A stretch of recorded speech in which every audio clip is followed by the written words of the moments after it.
جی بالکل، سوات میں جاری مہنگائی نے عوام کے اوسطاً خطا کر دی ہے اور ہر شہری جو ہے پریشان نظر آ رہا ہے۔ سبزیوں کی اگر بات کی جائے تو ٹماٹر آج کا جو ریٹ ہے وہ 110 سے لے کر 160 روپے تک جو ہے وہ فروخت کیا جا رہا ہے۔ اس طرح اگر پیاز کی بات کی جائے تو پیاز بھی 130 سے 160 روپے فروخت کیا جا رہا ہے۔ اس وقت ہمارے ساتھ شہری موجود ہیں، ان سے جانتے ہیں کہ وہ کیا کہنا چاہتے ہیں۔ کیا کہیں گے، مہنگائی زیادہ ہے اور کیا پریشانی ہے آپ کو؟ مہنگائی بہت زیادہ ہے، حکومت کی طرف سے کوئی ریلیف نہیں ہے، ہر چیز میں اضافہ ہوگا، بجلی کے بل میں بھی اضافہ، ہر چیز اضافہ تو اور مزدوری نہیں ہے۔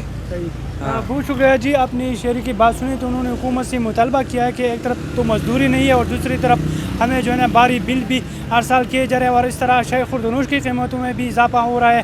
تو حکومت کو چاہیے کہ عوام کو ریلیف دیا جائے تاکہ ہماری جو مشکلات ہے اس میں کوئی آسانی آ جائے اور ہم سکون کے ساتھ زندگی گزار سکیں۔ جی